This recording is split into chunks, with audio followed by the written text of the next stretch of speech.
en la radiología, ¿no? O sea, que hay información en esta radiografía, pero que no somos capaces de distinguirla, ¿no? En cambio, la tomografía sí es capaz de analizar esas densidades, ¿no? Y mostrárnoslas. Y con la ventaja de hacer cortes en los tres planos, ¿no? Lo que la radiografía normalmente no hace. La radiografía, vamos a ver, es un estudio frontal y un estudio lateral, digamos, ¿no? Las dos cosas que hacemos. Y tengan en cuenta también en esta radiografía lo que están viendo ustedes es una lámina, ¿no? Y en esa lámina está superpuesta toda la información lateral, ¿no? Desde un lado, en este caso, de un lado de la columna, del lado derecho, hacia el lado izquierdo. Toda esa información está plasmada en una sola imagen, ¿no? Entonces, para interpretar no siempre es fácil. Uno puede ver una imagen y no sabe si está adelante o está detrás o está al medio, ¿no? Entonces, eso es difícil e interesante interpretar una radiografía. ¿Puede pasar al siguiente, por favor? Bien. Bien, esto es lo que antes existía, la placa radiográfica, ¿no? Que es la lámina física de la radiografía, ¿no? Que era una emulsión en la cual había un sustrato que era de celulosa y en el cual estaba las sales de bromuro de plata, ¿no? Esa era típica placa radiográfica que actualmente todavía existe, pero es cada vez menos utilizada por la digitalización.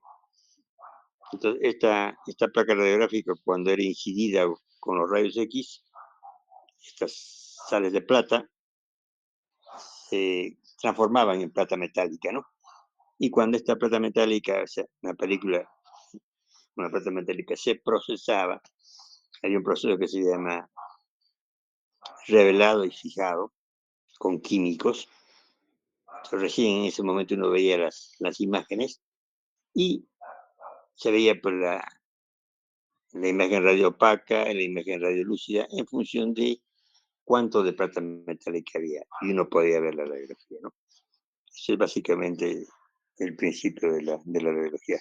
Actualmente no, actualmente ya no tenemos eso, ¿no? O sea, actualmente los equipos digitales, el receptor, digamos, de la radiación son dispositivos que recogen la información e inmediatamente la transforman en imagen, ¿no? Ya no necesitamos placa, no necesitamos cámara oscura, como habíamos comentado. Directamente va hacia a una pantalla y aparece la imagen, ¿no?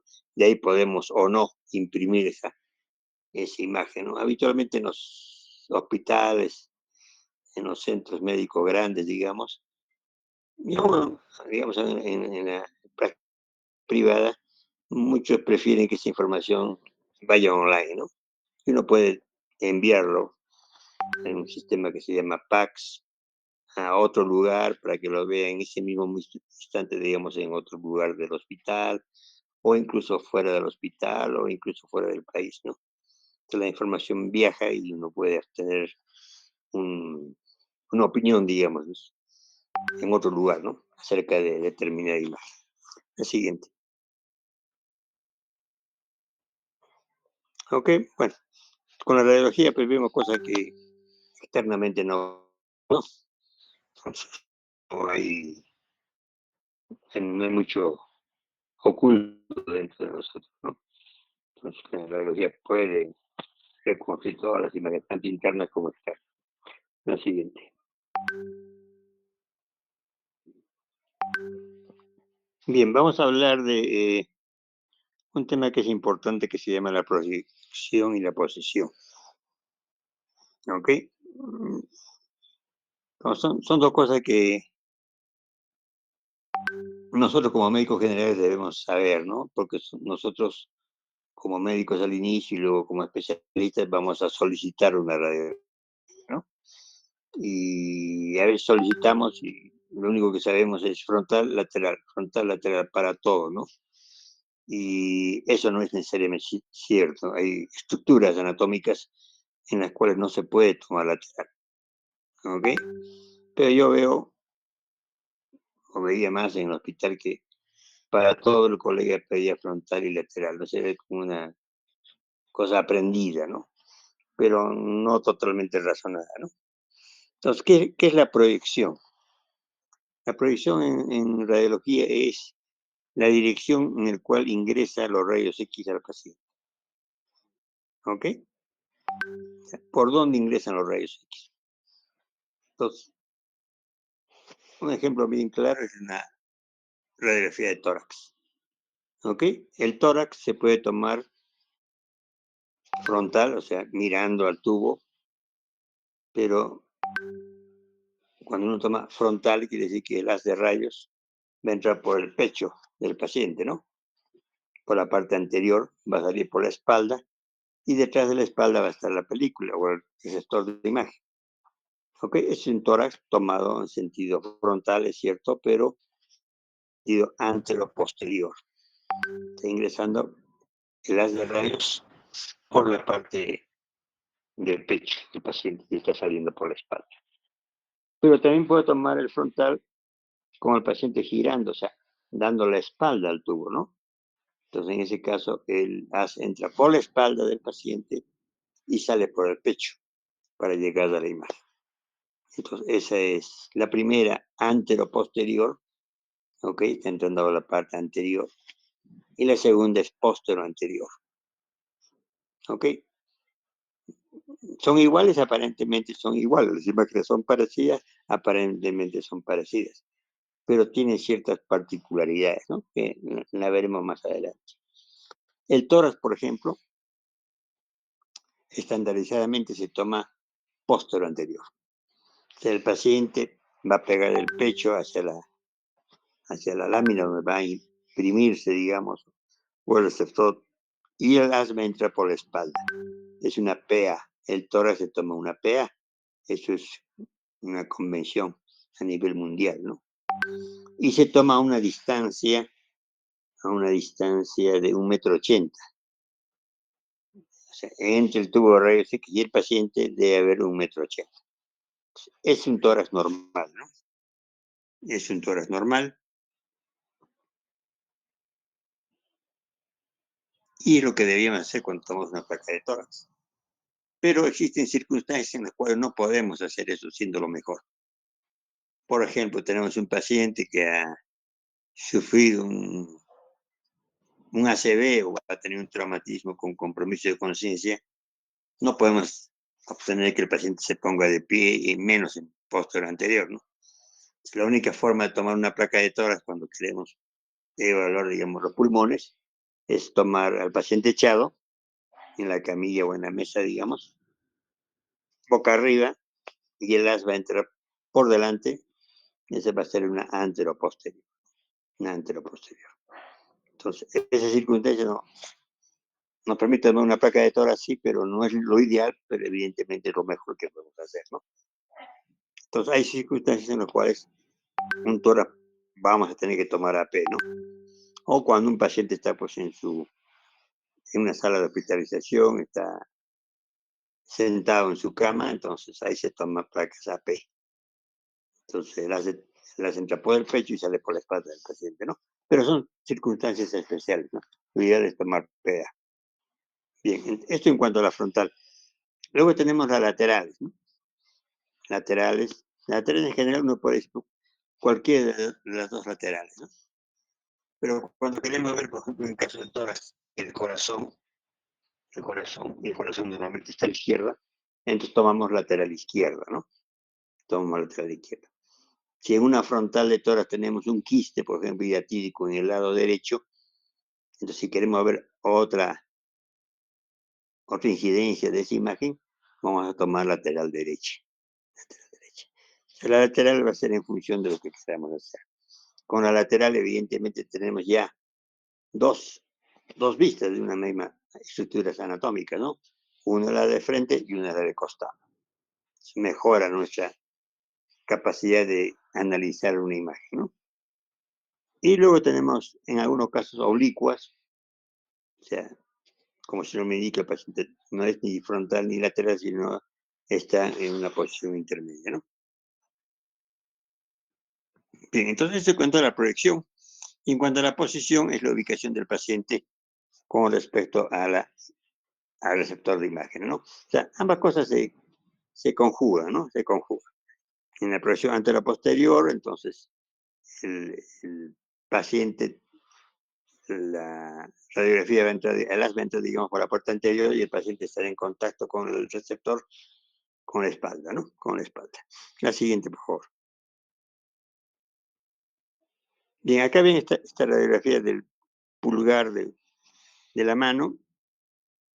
Ven las dos primeras, por ejemplo. Y si uno analiza, digamos, esas dos primeras radiografías, está viendo el primer metacarpiano, la falange proximal y distal del primer dedo, pero ve que todo está dentro de lo normal, ¿no? Siempre tenés en cuenta que los huesos no están en contacto, ¿no? Entre hueso y hueso hay un espacio radiolúcido negro, ¿ok? Que está indicando que ahí está el cartílago, ¿no? O sea, los huesos no pueden estar juntos, no pueden estar pegados. Tienen que estar separados por este espacio, que es radiolúcido y que nos indica que es el cartílago. No ve en sí el cartílago, no lo puede analizar, solo que el cartílago da imagen radiolúcida, ¿no? Pero la estructura del hueso, de los huesos, digamos, ahí está dentro de lo normal. La cortical de los huesos está aparentemente conservada, ¿no? Pero si vamos a la otra radiografía, la última parte, y es una incidencia ya no lateral, que es la que estamos viendo en las dos primeras, sino frontal, fácilmente descubrimos de que hay una solución de continuidad en la falange proximal, ¿no? En la parte, hacia la región adyacente a la falange distal. Hay un trazo negativo, o sea, radiolúcido, que está rompiendo la cortical, ¿no? O sea, esa es una fractura que está ahí en la falange proximal del pulgar, ¿no? Sin embargo, en la otra radiografía no se ve. De ahí la importancia de tomar siempre, muchas veces, dos incidencias, ¿no? O sea, una sola nos puede ocultar la lesión y la otra incidencia nos puede mostrar la lesión. Siempre cuando nos piden una frontal sola, a veces no es suficiente, ¿no? A veces podemos equivocarnos, ¿no? Porque no vemos la lesión. Entonces siempre es importante dos incidencias, mínimo, frontal y lateral. Por eso es que el, el colega que ya llega a ser asistente, especialista, se queda con esta información frontal lateral. Pide cualquier radiografía, pide frontal lateral, como forma automática, ¿no? Pero como comentaba, hay estructuras que no se pueden tomar lateral. Por ejemplo, el hombro. El hombro puede tomar frontal, ingresa por la parte anterior del hombro, y el receptor está en la espalda y sale la radiografía. Pero no puede tomar lateral, porque si quiero tomar lateral tendría que atravesar al otro hombro además, ¿ok? Entonces es imposible tomar lateral de hombro, ¿no? Entonces está mal solicitado, es decir, placa de hombro frontal lateral, no. O radiografía de cadera frontal lateral tampoco se puede tomar. En la mayor parte de las estructuras sí, pero hay zonas en las cuales no se pueden tomar lateral. Una rodilla puede tomar frontal lateral, ¿ok? Una muñeca puede tomar frontal lateral, un codo puede tomar frontal lateral, pero hombro, cadera no se puede tomar, ¿ok? Para que tengamos conocimiento y no cometamos ese error, lo que uno lo ve y hay médicos formados que han pasado todas las etapas de nuestra formación profesional, pero que se han quedado con ese concepto, ¿no? Y no lo han analizado. Entonces siempre piden frontal lateral, en forma automática. La siguiente. Acá, por ejemplo, la utilidad de una frontal y lateral. Vean, una frontal, esta es la radiografía que está entre el tórax y el cuello, digamos, y vemos una imagen redondeada, ¿ok? De alta densidad, más densa que el hueso, de que es un metal, ¿de acuerdo? Es un niño que van a ver ustedes casos similares en emergencia, que viene trayendo los papás niño, dice, doctor, la posibilidad de que se haya tragado una moneda su hijo. Y bueno, es factible, ¿no? Entonces toman la frontal ustedes y se encuentran con esta imagen. Pero en esa imagen ustedes no saben esa supuesta moneda dónde está. Puede estar incluso en la ropa del paciente, o sea, por delante del paciente, como puede estar por detrás, o puede estar al medio. La imagen frontal nos indica su presencia, pero no nos da con claridad en, en qué lugar está, ¿no? Si el niño está viniendo tranquilo, o sea, sin mayores molestias, está respirando bien, esa imagen no debe estar en vía aérea, porque no, si no estaría asfixiándose, ¿no? Pero lo más probable es que esté en el esófago, ¿no? Si se ha tragado la moneda.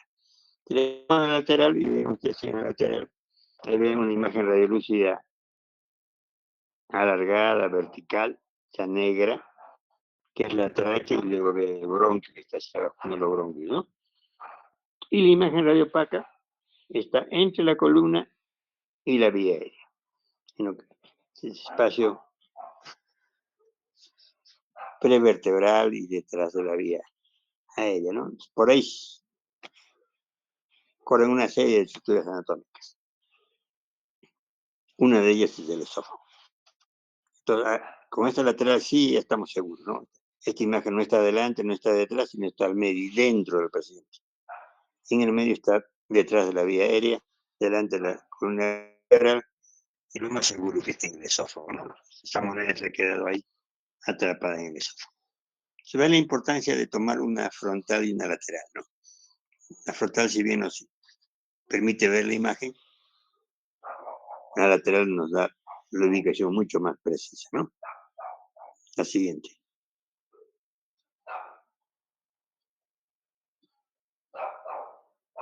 Ya habíamos conversado algo sobre los contrastes. ¿Ok? Los contrastes pues, nos permite ver estructuras que en la radiología convencional no la vemos. ¿Ok? Muy útil en el tubo digestivo en general, en el tubo digestivo. Útil en los estudios angiográficos, o sea, arteriografías, flebografías. Se usan contrastes directamente en algunos exámenes urológicos para ver las vías urinarias, pelvis renal, los uretres, la vejiga. Se usa contrastes yodados, radiopagos que se pueden colocar por la vena. Estos contrastes yodados, radiopacos hidrosolubles, por eso que uno puede colocar en la vena o en la arteria de un paciente, se eliminan a través de los riñones, ¿no? Y como se eliminan a través de los riñones, uno puede aprovechar para ver las vías urinarias. Y también se usan contrastes en estudios ginecológicos. Uno de ellos que aún se utiliza, que es muy buen método, es la histerosalpingografía. Histero de útero, salpingo de trompas y grafía de grafo de imagen, ¿no? La histerosalpingografía, que se usa mucho en infertilidad, utiliza contrastes hidrosolubles radiopacos, ¿no? Entonces, para ese tipo de exámenes hacemos estudios contrastados. La siguiente. Acá había un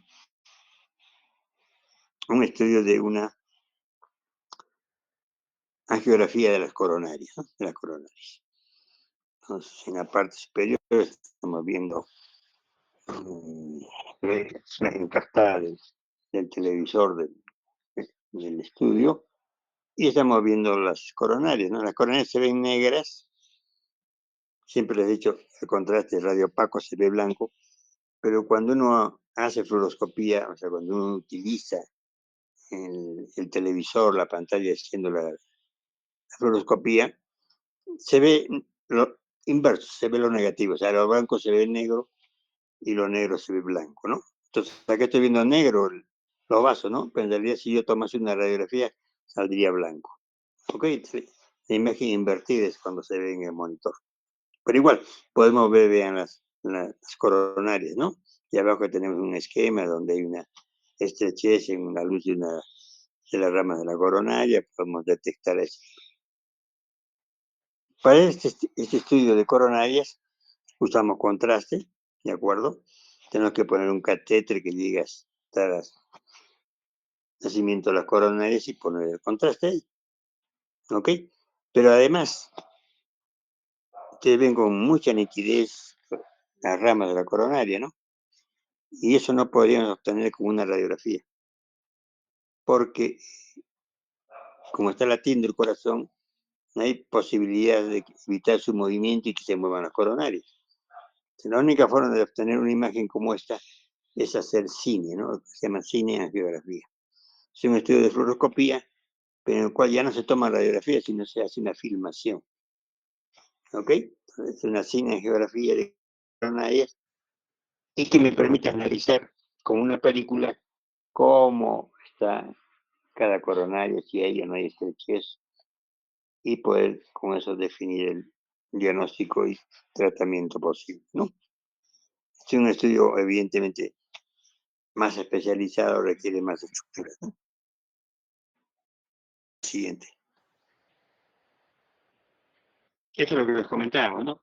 Los contrastes hidrosolubles que colocamos en la vena y en la arteria se eliminan por vías urinarias, ¿no?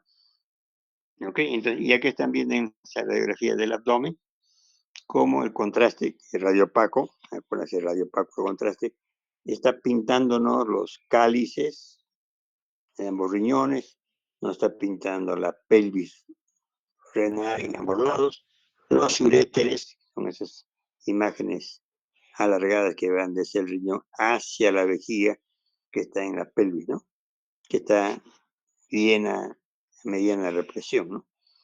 Entonces, este contraste soluble nos permite estudiar vías urinarias, ¿no?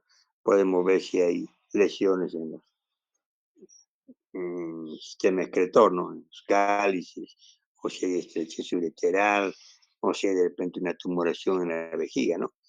Entonces, el contraste, como se coloca por la vena, pero como se elimina por la vía renal, nos permite ver muy bien los riñones y las vías urinarias, ¿no? Otra utilidad del uso de contraste. La siguiente.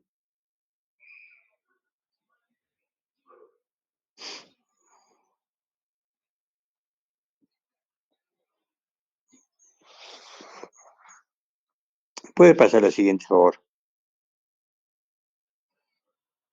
Bien, antes de pasar a esta parte de ecografía, que vamos a hacer un poquito más de amplitud, ¿alguna inquietud sobre lo que son rayos X? Hay muchas cosas que probablemente no hayamos dicho, ¿no?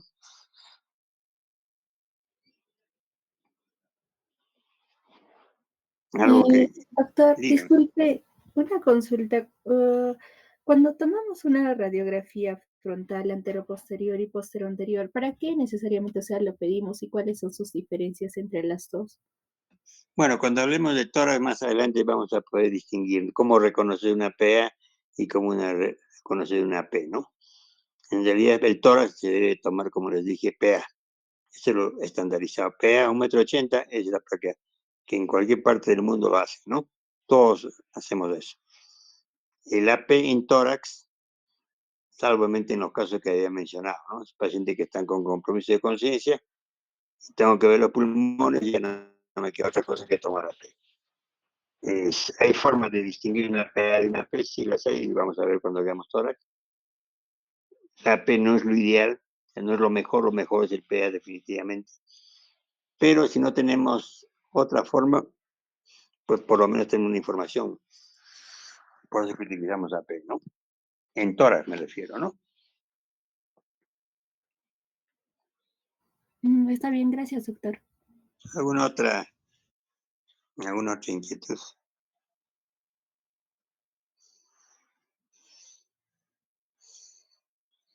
Algo que conversábamos ayer y que no incidimos mucho era cuáles son los factores para obtener una radiografía. ¿Cómo, cómo, qué manejamos para obtener una radiografía? O cómo lo hace el tecnólogo. Lo que es bueno conocer, ¿no? O sea, ¿de qué depende, digamos, de que una radiografía salga bien o mal? Depende de muchos factores.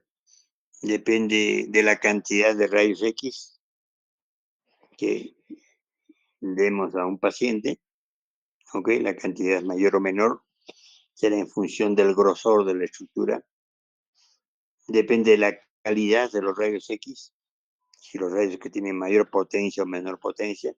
Si yo quiero tomar una radiografía de una mano, tendré que usar menor cantidad y menor calidad de rayos X que si quiero tomar una radiografía de la columna, ¿no? Porque el espesor es mayor.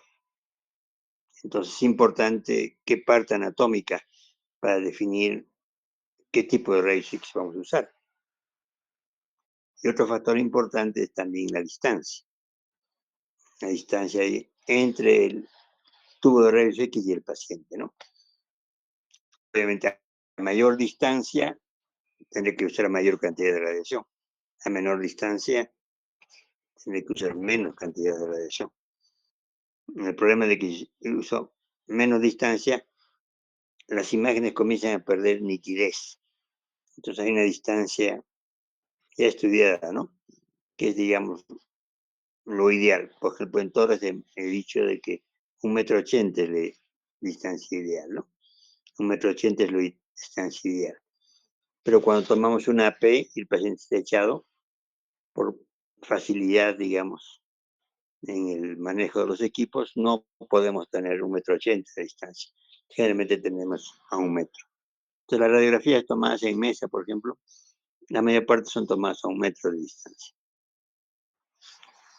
En cambio, toras debemos tomar, si es que podemos, de pie, postura anterior a 1,80 m, ¿no? Entonces, todos esos factores influyen en la calidad de imagen, ¿no? ¿Ok? El kilovoltaje que ya hemos comentado ayer nos indicaba la calidad de radiación. Un rayos X de 40 kb tiene menos penetración que un rayos X de 100 kb. ¿Ok? Los rayos de 100 kb son rayos X más duros, tienen mayor penetración. Y usamos, sí, se puede usar. ¿En qué casos? En estructuras gruesas, ¿no? Un abdomen, por ejemplo, una columna lumbar lateral, donde hay bastante espesor de tejido. Pero para una mano, para un dedo, por ejemplo, no necesito, pues, 100 kilovoltios, con 40, 45, suficiente porque el espesor pues, llegará a 1 centímetro, máximo 2 centímetros, por decir. Entonces, para cada estructura anatómica tenemos posiciones, pero también tenemos factores, ¿no? Que eso lo maneja el tecnólogo, ¿no? La persona que está utilizando los rayos X. Uno no lo va a manejar, ustedes no lo van a hacer, pero es bueno tener el conocimiento, ¿no? Para poder reconocer si una radiografía está bien tomada o está mal tomada, ¿no? Porque si es una placa que está mal tomada con muchos factores, las placas van a salir de mala calidad y ustedes van a tener mucha dificultad en interpretar. Es bueno saber, aunque uno no lo haga, ¿no? Bien, alguna otra cosa podemos ir conversando en el curso de las clases, ¿no? Acá vamos a ver algo sobre ecografía, o también llamado ultrasonido.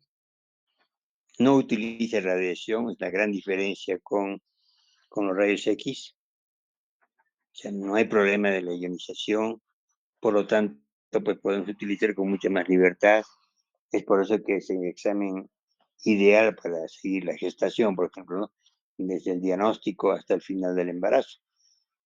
Estamos utilizando y no hay daño definido sobre el feto, ¿no? O el embrión. Es un estudio, puede ser punto de vista inocuo, es un estudio de menor costo si uno lo compara con los rayos X. Es un estudio que es fácilmente disponible en cualquier lugar. Es un estudio que ha mejorado muchísimo desde que se implantó primero la ecografía. Ahora hay una serie de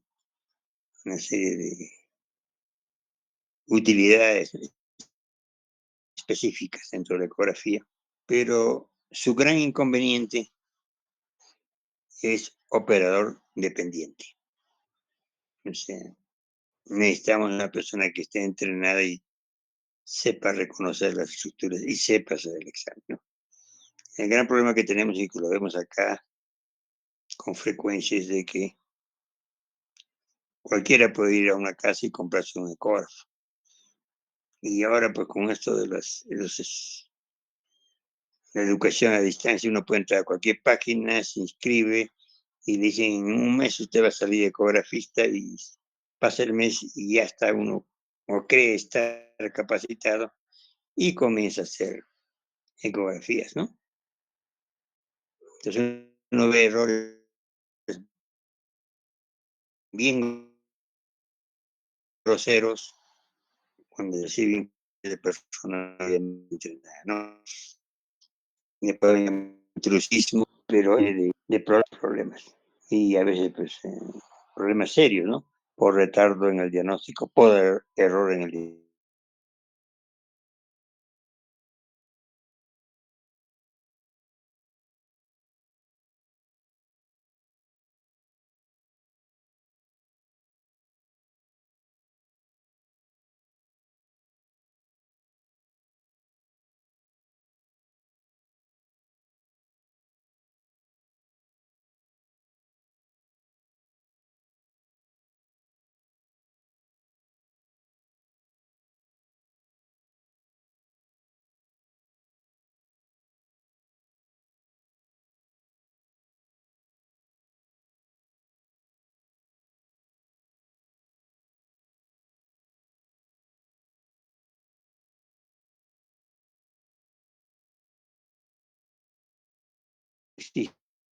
Del paciente. La ecografía, por ser del hígado, de la vesícula, no es una imagen tal cual es una imagen reconstruida, una imagen que ha salido del traductor, ha ido al paciente, ha regresado a la imagen y ha sido analizada por la computadora y nos reconstruye la imagen, ¿no? ¿Ok? Entonces, en ese proceso, evidentemente, puede haber artefactos